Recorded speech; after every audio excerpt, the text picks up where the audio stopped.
If you're looking to take your home or business to the next level, then RM Contractors and Custom Drywall can assist you. RM specializes in new residential turnkey, new commercial turnkey, home and office remodeling. Call them for free estimates. Serving all of South Florida, licensed and insured. Call Ray or Mike, 305-345-3649. You work hard to create the perfect atmosphere. You dream it, we'll build it. RM Contractors and Custom Drywall, 305-345-3649 or Instagram at RMC Fisher Island.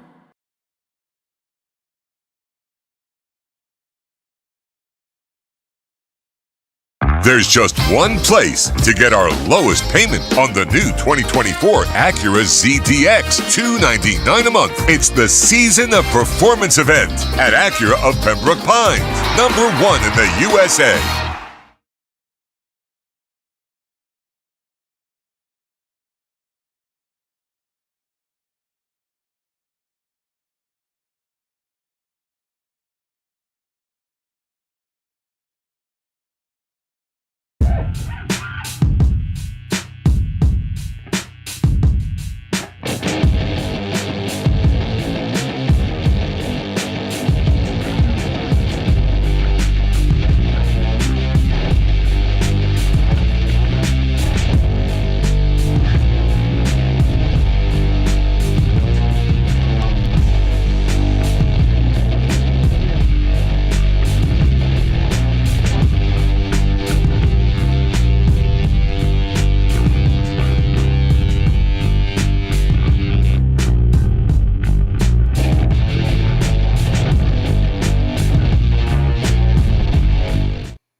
We are live. We are talking AEW Dynamite. It goes off the air, and I thought it was a great show leading up to what is going to be AEW Grand Slam Australia.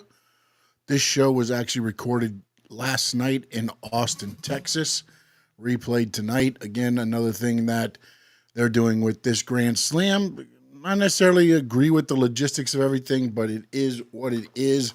But I thought everything that was in the ring tonight told a great story. It built up some new storylines and also, built on what was needed, I think, for the AEW Grand Slam Australia. The crowd in Austin, Texas was live. They were, from the beginning to the end, they were in each and every match, and it was one of those,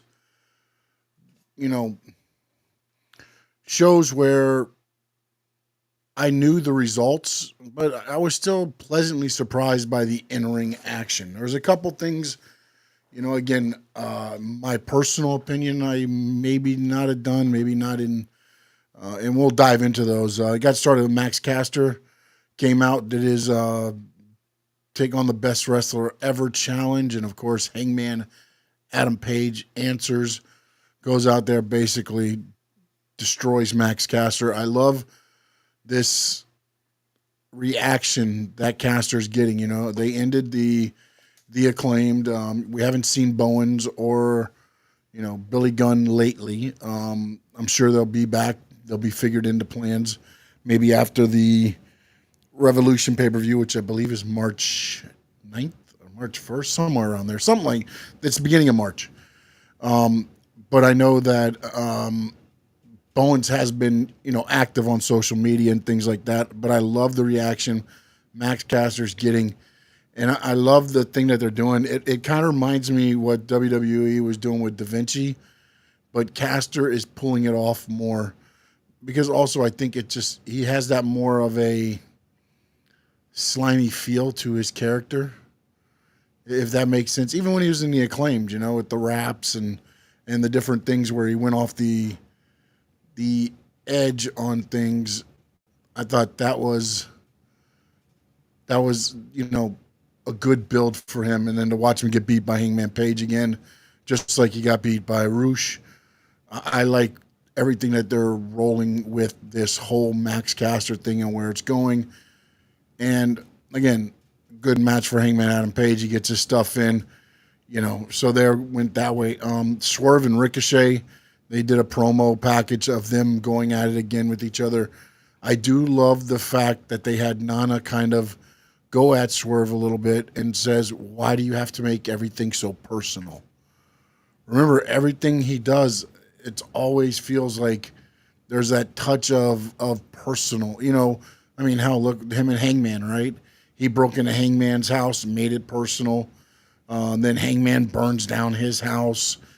And then there's that little story there too, because he responds back. He's like, look what happened when I didn't finish it last time. Everything got taken from me. Everything. So, again, I like those little things, whether it's, at least it's a effort to get the name and the product, to me, the Dynamites and the Collisions. I wasn't able to watch Collision this week, but every other one that I've seen has been very good lately. So it's going to be very interesting to see if they can keep this momentum going. You got the Grand Slam, and again, logistically, I don't like the idea of it being recorded and then played back at 10:30 at night. I know it's a 2 a.m. start time Eastern, but again, if you watch, New Japan and some of those shows, you've woken up at that time.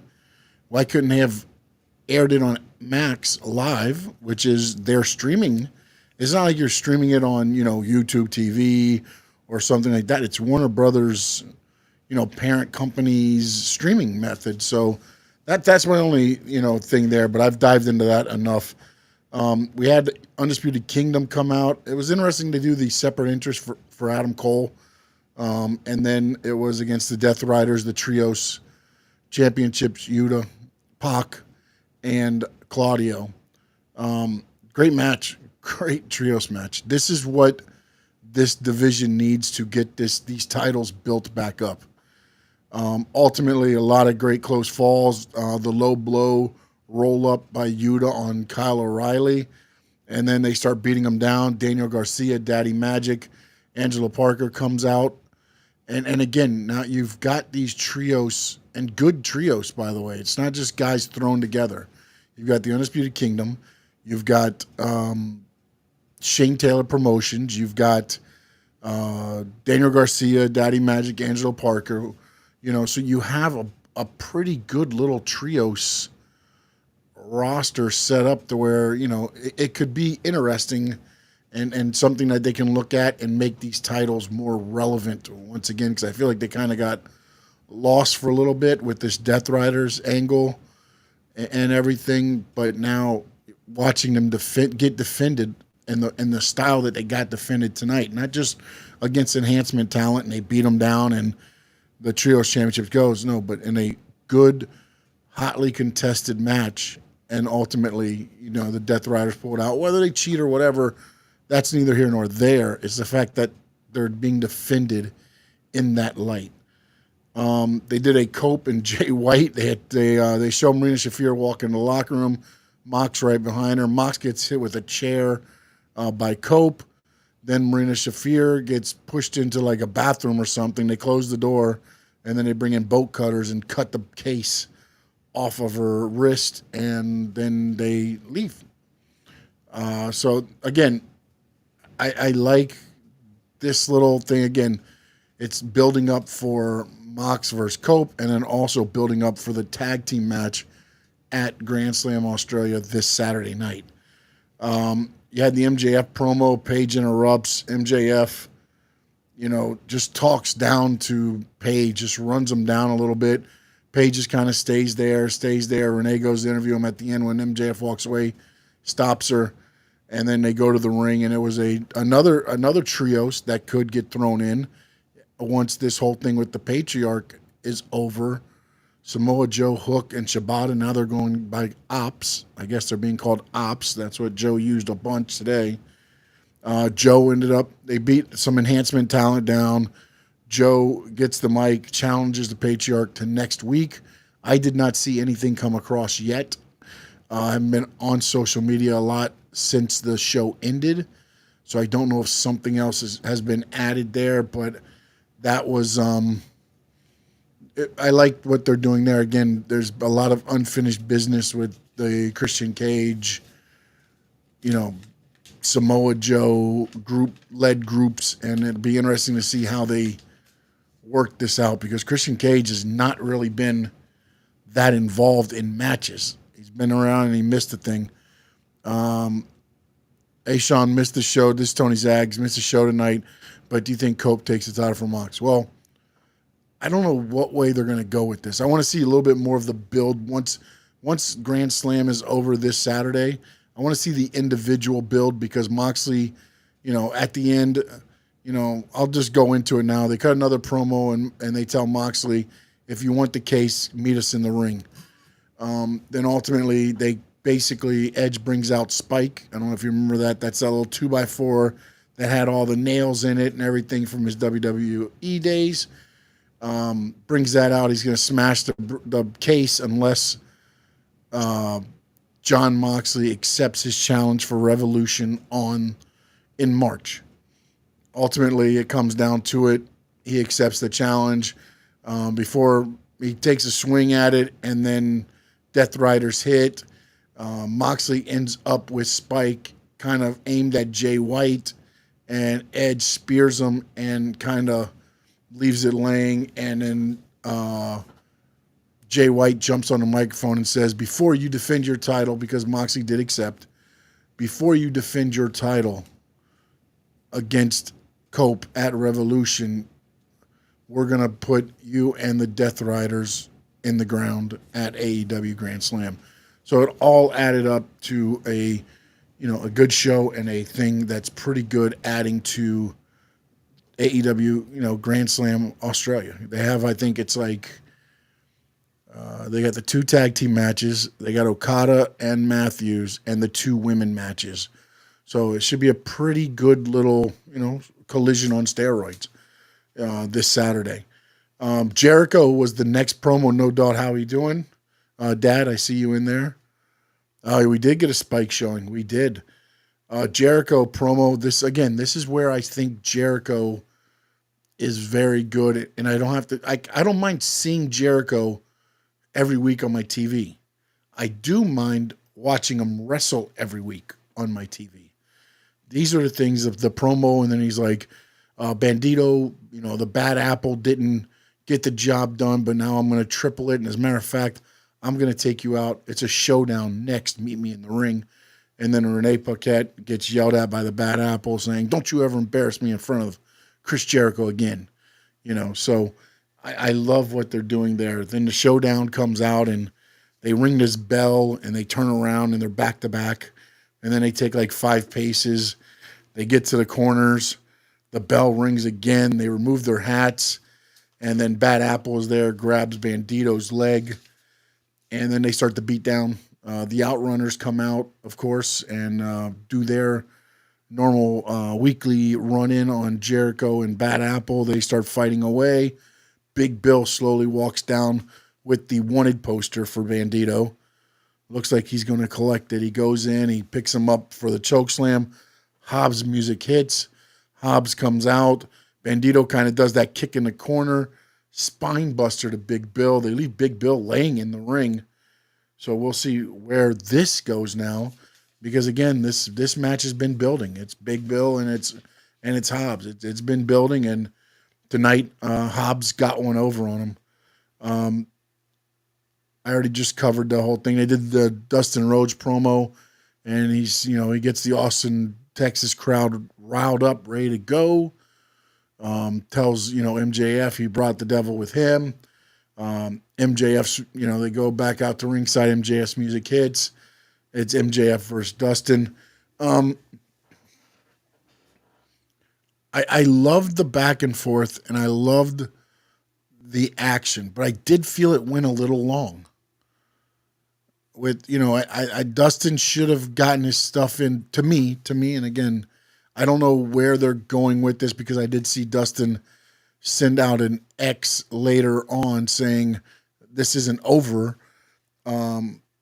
Ultimately, MJF hooks him in the arm crossbar and then switches over to the crossface, and Dustin is, out, referee stoppage. But the thing that I thought was the crowd was into this match, regardless of what my comments are about to be.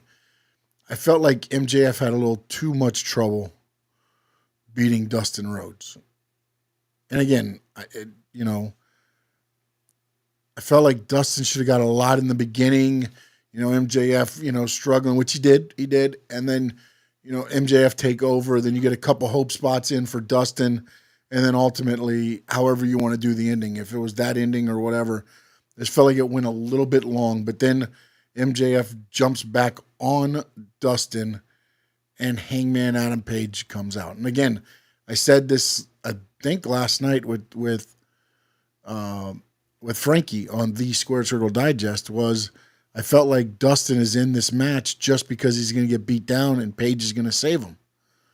And that's ultimately what went down here. Page comes out, and then him and MJF just battle everywhere. Then they finally get him separated up in the crowd. They pull Page to the back. MJF gets in the ring, runs his mouth a little bit more, saying, Page won't come back out because he's a loser like everybody there. And then, of course, here comes Page sprinting down the aisle, right back into the ring, and they start fighting again. And finally they do get him, separated. Then we had the, again, this they built up the women's roster. They built up the women's roster a little bit tonight, a little bit more than just the Mariah May, Tony Storm, Mercedes, Harley Cameron. Megan Bayne made her in-ring debut on Dynamite. She gets the easy win. As she's leaving, Chris Statlander's music hits. They kind of go, kind of pass each other in the night there.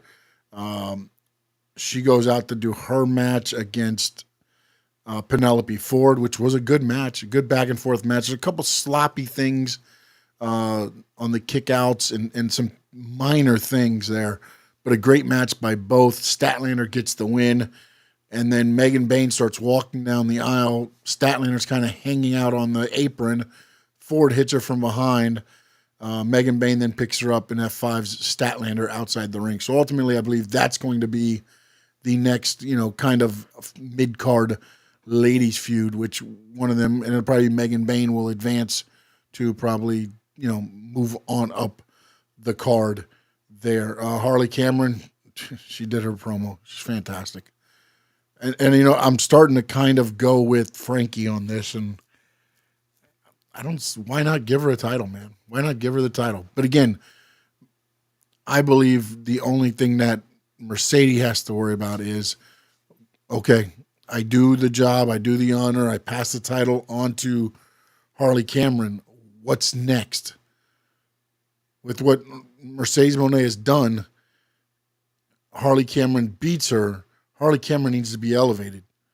Harley Cameron can't just be pushed back in, and that's the one thing that I feel like there's a little bit of a disconnect. Tony Zag says Big Bill versus Hobbs should be good. I think it'll be good. They've had a couple run-ins already, but I think both of them will have a great match. No Doubts has agreed. I get letting Dustin look good in Austin, but MJF has really come down a level. Yeah, and again, it felt to me that it went out a little bit longer than what it needed to. And then there was, I guess what you would call the main event. It was the Tag Team Championship. It was the Hurt Syndicate with MVP taking on the Guns. The Guns got a little bit here and there, enough to look good. But again, the Hurt Syndicate stayed strong. I love what they're doing. I love the We Hurt People chants. I love the MVP chants. They're getting crowd reactions, and they're building back up that tag team title. The only thing I did not like is at the end, you had Archer and Cage come out to challenge for the titles. The same Archer and Cage that just lost to, Ospreay and Omega, and that's where part of my issue with some of the stuff that AEW does is you have these guys get beat all the time, and now you want me to believe that they're going to be going in there with Bobby Lashley and Shelton Benjamin and be true threats. again, I think it'll be a good match. I think it'll be, there's some guys that can fly around. There's some guys that can toss around the stuff, but my feeling is like they don't deserve a title shot, man. So, but again, it looks like that's the route they're going. So we'll see where that goes. And then the show again ended with the whole Mox and Cope and setting up for Revolution, and then Jay White grabbing the microphone and saying, but before you get to Revolution, AEW Grand Slam Australia this Saturday night. So again, a good show that did great build on, I thought, the women's division with Statlander and Megan Bayne. I thought you built up the trios division.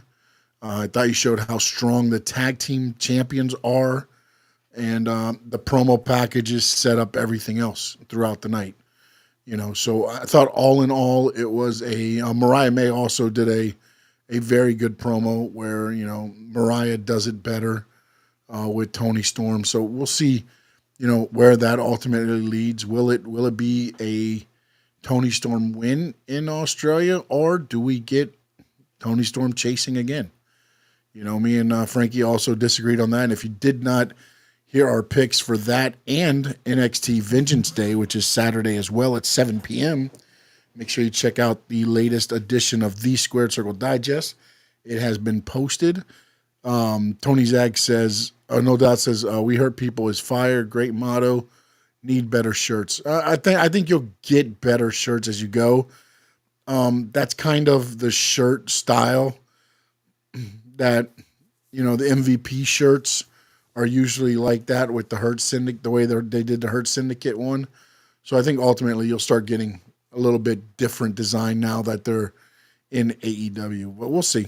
Speaking of Mercedes Moné, I believe she needs to be women's champion. She has had great matches with good competition since she came to AEW. And we talked a little bit about this last night on the Squared Circle Digest. Is she's definitely found her footing. I believe at the beginning she did not have that footing.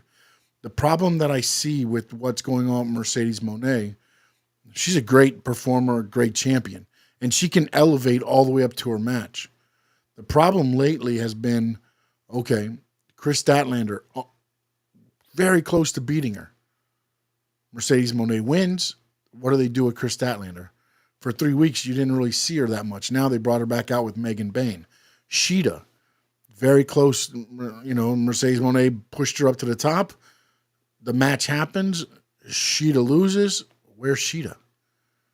AEW Creative has not helped the opponents of, Mercedes Moné after the fact. So you could get built up, and it's like you're getting built up to be fed to Mercedes Moné, which is not what I think Mercedes is trying to do. She's building them up so that she can keep some type of contenders or ultimately someone to take over, and then she can come back and chase for the title. But I don't think AEW is doing a good job of, keeping the women's division relevant. As we talked about last night, is it feels like if you don't have the title, Mariah May, Toni Storm, Mercedes Moné, and whoever she's facing at that time, you really didn't get a lot of TV time. You're not getting pushed a lot. You're almost getting built up to be fed to somebody, almost like what Lance Archer and Brian Cage do. They get built up. They'll get a couple wins now as tag team so that when they verse the Hurt Syndicate beats a team that's on a roll. And that's where, creatively, I think AEW drops the ball on the women's division. So we'll see if it does get better now.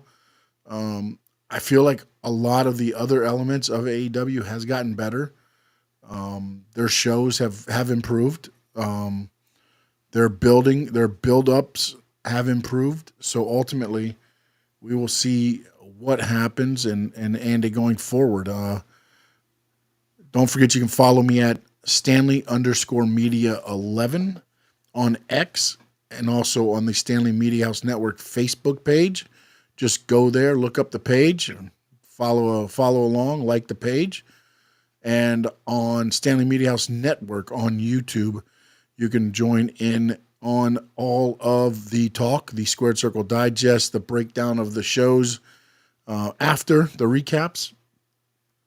And then starting this weekend, the Daytona 500 starts. So Talking Racing Now, TRN, will return, or actually will begin on Stanley Media House Network. And the second half of the NBA season will start Sports Talk with Sean Stanley as well. So we'll dive into some of the sports talk issues, talking Dolphins, Canes, Heat, maybe a little bit of Marlins. Looks like they signed somebody today. We'll see what happens there.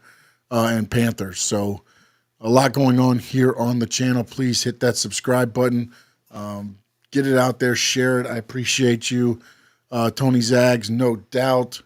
Appreciate you, Dad. I appreciate everybody that's been watching us on X. And I appreciate everybody that spent a little bit of their Wednesday evening with me. I'm Sean Stanley. In the words of the great Gordon Soley, so long from the Sunshine State.